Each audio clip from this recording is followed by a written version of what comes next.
Hello hijabi girls, আসসালামু আলাইকুম। আজকে নতুন একটি নিকাব টিউটোরিয়াল নিয়ে চলে আসলাম। নোজ নিকাব আমার সচরাচর পরা হয় না, খুবই কম পরি। আমার নাকে একটু ব্যথা হয়, তার জন্য আমি নোজ নিকাবটা পরতে পারি না। তো এরপরে অনেকে টিউটোরিয়াল চাই, যার জন্য আমার আজকে টিউটোরিয়াল দেওয়া হলো।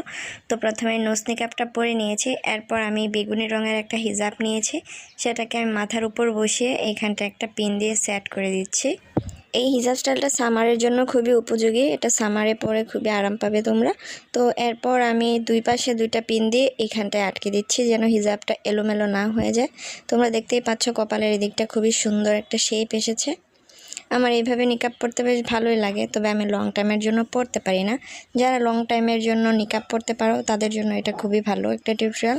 তো এরপর হিজাবের যে লম্বা পার্টটা আমি নিয়েছিলাম সেটাকে এইভাবে শর্ট পার্টের নিচে দিয়ে অপর পাশে নিয়ে চলে যাব। পিছন দিকে একটা পিনও আটকে দিচ্ছি, এই যে এইখানটায়।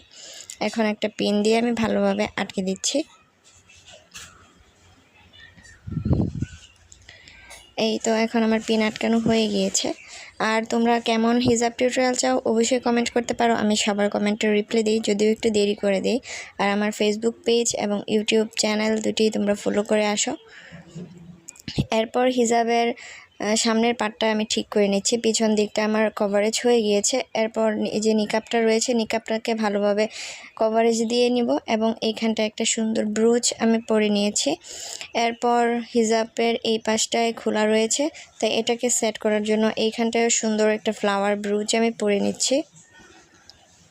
তো এটা সানফ্লাওয়ারের মতো, ব্রুচটা খুবই সুন্দর এবং খুবই কিউট। আজকের হিজাব টিউটোরিয়াল এই পর্যন্তই। কেমন লাগলো তোমাদের কাছে এই ফাইনাল লুক অবশ্যই কমেন্টে জানিয়ে দিও, আর ভালো লাগলে বেশি বেশি লাইক, কমেন্ট এবং শেয়ার করে দিও। আল্লাহ হাফেজ। পরবর্তী ভিডিও দেখার আমন্ত্রণ রইল।